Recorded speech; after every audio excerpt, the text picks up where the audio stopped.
Right guys, so this is my favourite purchase of the week, is a Honda Civic Fk2 Type R. I don't think I've ever had one of these on my channel before, which is brilliant. What is also brilliant is I've conveniently got an EP3 Civic Type R in stock, which we can sort of compare the two.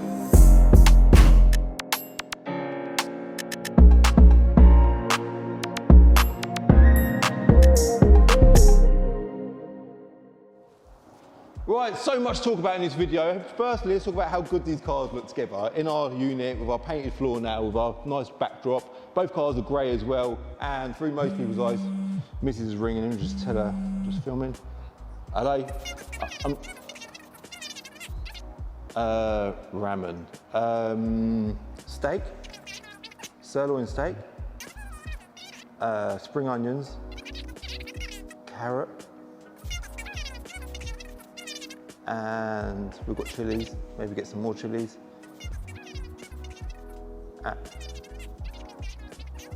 Chilies. And, all right, eggs. Eggs as well, yeah? Right, you're the star of the video, all right? See you later. On it, ramen for dinner. Text message. I don't know what, I'm going to ignore that text message because we need to talk about Type Rs. Can't remember what I was saying, but I was probably talking about how wonderful these cars look. So this car actually came in part exchange at the weekend against an A45 AMG, proper cool car. In fact, that A45 AMG was on the channel about a year or so ago at the old site. It was actually Ollie from RRT's car. We sold it, and then a year or so later, we bought it back because the customer wanted to change their car. Put it up for sale, and it sold straight away. It was a massive spec car, only done 25,000 miles, and this come in part exchange. So 16 plate, Fk2. Obviously, when we got offered this car, I was proper excited about it. So it deserves to be the favourite. Just dribbled. It deserves to be the favourite car of the week. Now, this EP3's just come in as well. This is an 06 plate Premier Edition car. It's done 36,000 miles, 2 owners from new. Proper gem this is. Cosmic grey, which is a lovely colour. Obviously only available on the later cars. And Premier Edition cars have pretty much got a couple of little differences. The seats and the red carpets. And I think the tinted windows, they're the main 3 differences. Just a couple of little extra mods over the usual car. Now, under the bonnet of this is obviously a K20 engine, produces about 200 brake horsepower. What we're also going to do in this video is, in fact, let's talk about the power of this one first, because that is a naturally aspirated VTEC engine. This is a 2-litre inline-4 engine as well, but this has got a turbo which produces just over 300 brake horsepower. To get that car running at 300 brake horsepower, you can bolt a supercharger to it, obviously costs money, but it's a great engine regardless. Draggy times is what I was about to talk about. On my channel, we've had EP3s, FN2s, we've had pretty much almost every Type R going, right? Mainly EP3s and FN2s. We've also had an S2000. We've done 20 to 70 mile an hour draggy times on all of them, and the fastest car of the lot is the FN2 Type R in Championship White, which is a special edition car. 200 brake horsepower, also got the K20 engine. That done 20 to 70 mile an hour in 6.88 seconds. The EP3, the stock EP3, does it in 7.11. And then the slowest one out of the lot, strangely, is the Mugen FN2. That done it in 7.41. Got a bit of wind rattle going on over here. I'll give it a stop. Sometimes it does this. Is it that one? So we will be doing draggy time to see how quickly this does it. The EP3s, in fact, let's go back to the earlier cars, because the original Type R, really, through most people's eyes, not even through most, the original Type R was, of course, the EK9. The EP3 come out in 2001, they obviously facelifted them in 2004. And then the FN2 come out in 2007. I think did they have 56 plate cars? Pretty sure they did. They come out in 2007, they made them up until 2011, 2012, and then there was a gap. So that had the K20. The FN2 also had the K20, which was a little bit of a letdown, but it was still a very cool car. Then they brought this one out in 2015. This is obviously the Fk2, and they've done this for 2 years. This was the first turbocharged Type R that they made, right? They then brought out the Fk8 2 years later, which is essentially a facelifted version of this car, but do you know what? It looks more than a facelift. They've done a really, really drastic change on that car, but they kept the engine. So it's also called a K20, but called a K20 C1 engine because it's turbocharged as well. Also 300 brake horsepower. And then the latest car is actually called the FL5, which I'm yet to get my hands on. They come out last year in 2022. That has also got the same K20 C1 engine under the bonnet, also producing a little bit more power than these two. I think about 320 brake horsepower, right? So let's talk about character. Look at the characteristics of this car. Look at the wing. Just look at that bloody wing with the vent in the wing, the width of the wing. It's even got a vent on that side of the wing as well. I did have like a replica one of these on my channel a few years ago. That was like right early on in the channel, but really, really cool car. I've never driven a, I have driven, no, that's a lie. Liar, liar, plants for hire. It's pants on fire, Patrick. Have I had one on my channel? I don't even know. I feel like I've never spent a good amount of time in one of these. Might have done. Can't remember. The big wing on the rear, really big feature. It's got really loud, out there features on this car. The big diffuser, the 4 exhaust at the back. This car's got a big dream sticker on the back as well. It's actually got the Type R number. That's a nice little touch on the spoiler, because if we look inside, yeah, 4991. It's got the number plaque on the interior there, and then that must have been aftermarket. Surely that weren't done at factory, but I like it that that was done as well. This car's got bronze wheels. I don't know if they were they that colour from factory? I don't know, no idea, but they look really good. Going back over to the EP3, these are like, through most people's eyes, the classic Type R. This car, for whatever reason, just stuck in so many people's minds. It's a childhood hero for so many people.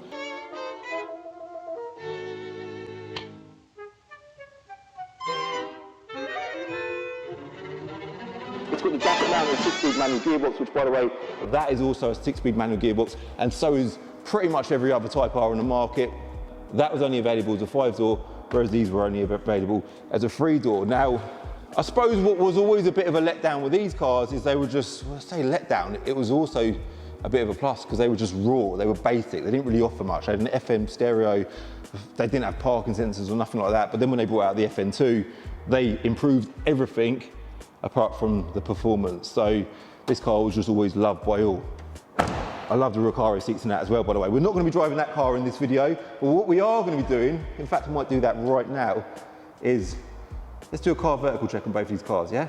Big shout out to Car Vertical, by the way, for sponsoring this video. Thank you very much. They're great support for the channel. I will link them in the description below. I want to encourage you to use them, one, because they're brilliant, and I think it's important. It's not even that.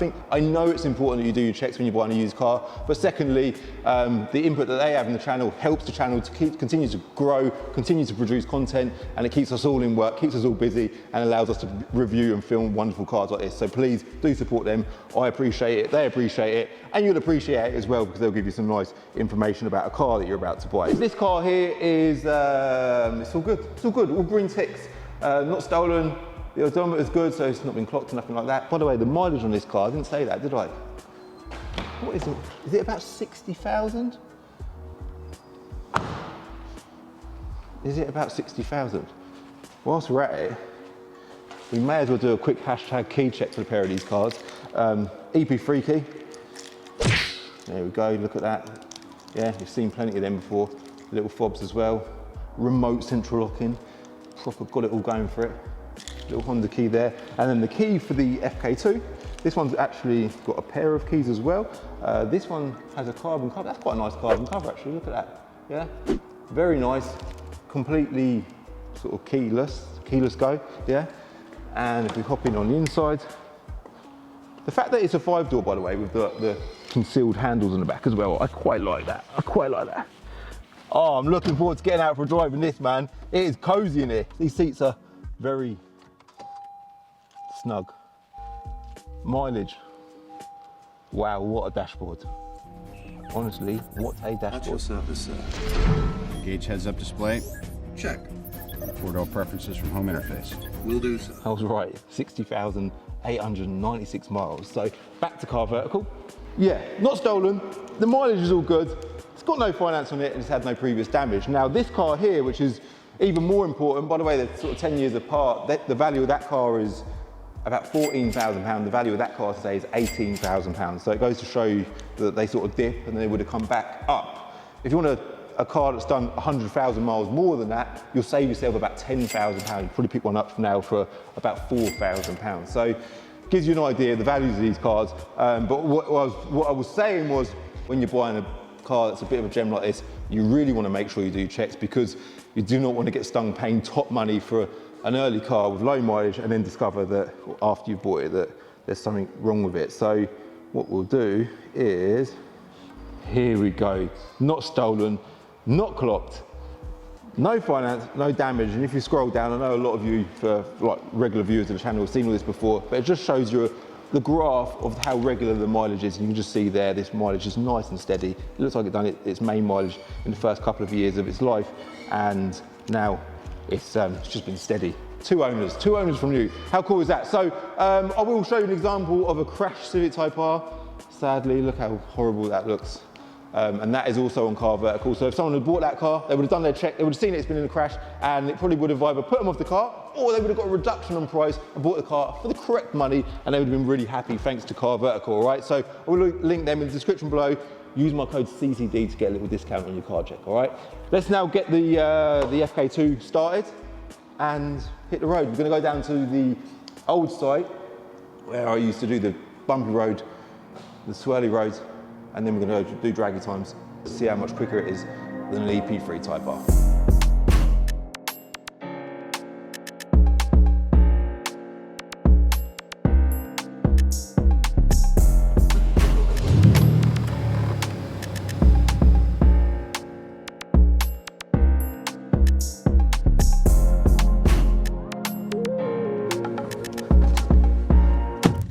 Entry on the Honda. By the way, I'm just at a petrol station, and yeah, I didn't have much luck trying to find out how to open up the fuel cap, annoyingly.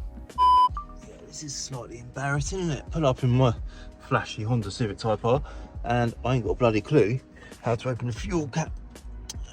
Usually on Hondas it's down the side of the driver's seat, isn't it? But not in this Honda. Pressing that ain't doing it at all. No, that's definitely not working. Ah, found it. There she is. Oh, job done. That's it, we've got fuel. And just literally as I hit record, it starts raining, doesn't it? It's literally just, it's clever, isn't it? That record button just sparks the clouds to feel like they want to rain. So anyway, forget about that. Look at the interior of this car. Like, I know we briefly touched on how attractive these seats are, but we didn't do it enough. We haven't focused enough on these seats. Look how bloody cool these seats are. This is what Japanese, when you think of a Japanese car, this is what you kind of expect. You want it out there, you want it giving it large, you want it loud. The exterior looks amazing, the interior is unbelievable. The way it drives, the way it holds you in this driver's seat. Look at the steering wheel. Even the steering wheel is a lovely feature on this car. It's got a touch screen, bumpty bumpty bump. A touchscreen head unit as well, which is all rather posh. Bit more posh than you'd ever expect to see in a Japanese car. Proper Honda stuff as well. It's got a little Honda badge on there, which is really good. I like the fact that they only offer them in a manual gearbox as well. When you get different variants of cars, different options, it gets a bit confusing sometimes.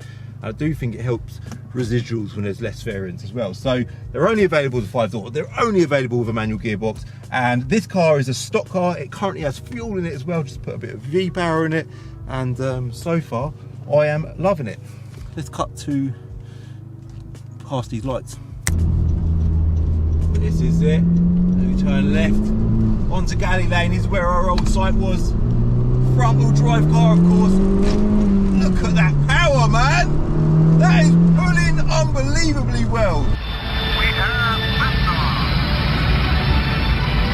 Now we have also got a Type R button. Let me make use of that as well. There we are.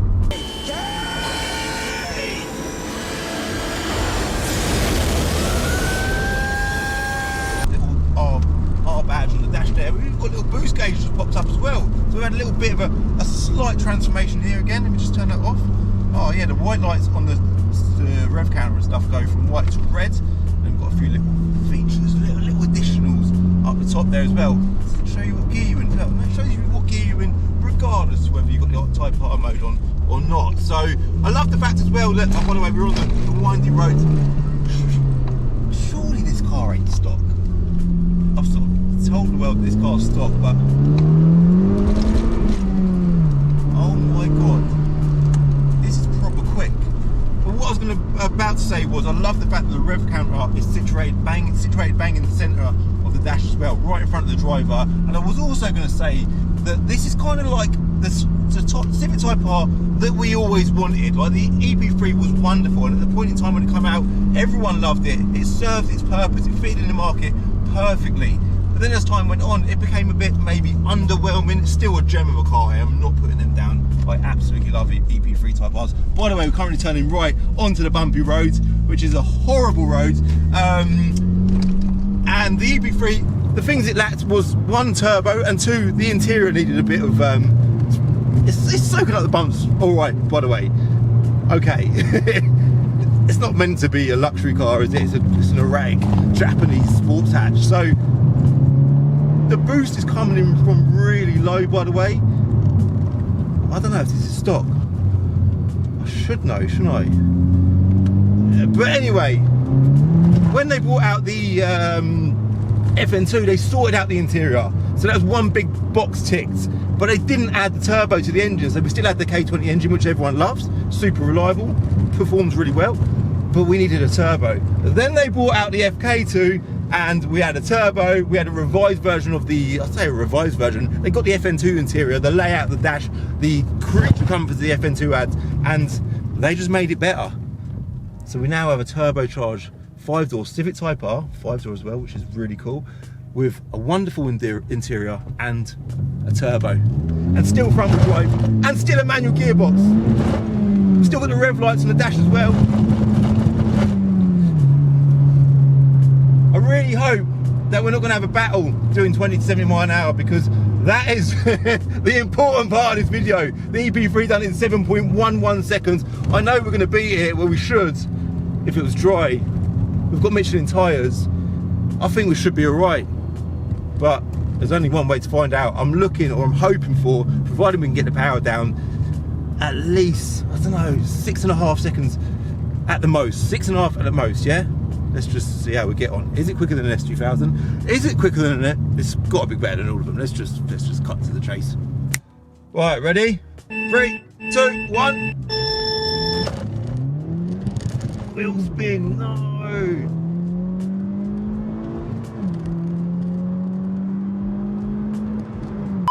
I know what we've done in run number 1. Let's do run number 2. Ready? 3, 2, 1. Off the throttle, on the throttle, go, go, go. I can't tell you. Run number 1. I'm gonna just tell you, I can't tell you that we've beat the EP3, alright? I know that's expected, but I want to report that. We're gonna do a third run.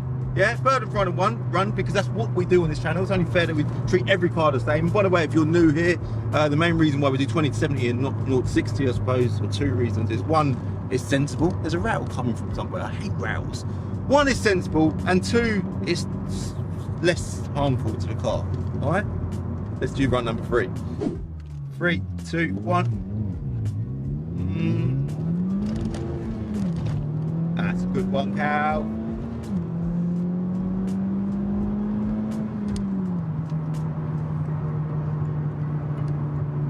Right, I'm quite happy with them 3 runs. Let's pull over and see how it compares to all of the other cars on Dragon leaderboards.